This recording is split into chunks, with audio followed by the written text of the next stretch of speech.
اس طرح کے 4-5 مسائل جو ہے ودن 15 منٹس میں حل کیے ہیں۔ میں اس جگہ پر پولیس افسران کا بھی شکریہ ادا کرنا چاہتا ہوں کہ پولیس افسران نے بھی ہمیں پوری طرح رسپانس دیا اور میرٹ پر کام کیا۔ جی شراز، میڈیا کرائم رپورٹر ایسوسی ایشن کا جو بنیادی مقصد ہے وہ یہ ہے کہ ہم لوگ جو ہمارے صحافی بھائی ہیں جو کرائم رپورٹر سے ریلیٹڈ ہیں یا اس سے ہٹ کے بھی جو بیٹ کر رہے ہیں ان کی فلاح بہبود کے لیے ہم ان کے ساتھ کھڑے ہیں، اور انشاءاللہ العزیز ہماری تنظیم کا مقصد یہی ہے کہ جو بھی کوئی مظلوم انسان ہے اس کے ساتھ کھڑے ہونا اور اس کے جو بھی کوئی جائز مطالبات ہیں یا جائز ضرورت ہے وہ حکومت کے ذریعے حل کروانے کی پوری کوشش کرنا۔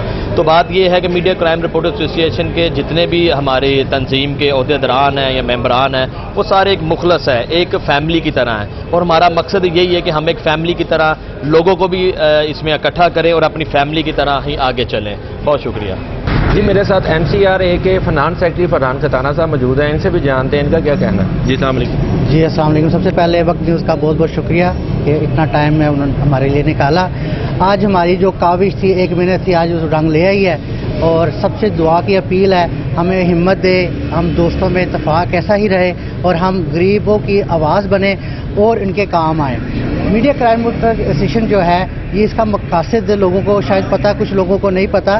نہ تو اس میں کوئی بیرونی یا اندرونی کوئی فنڈنگ نہیں ہے، ٹھیک ہے، یہ میں واضح کر دوں۔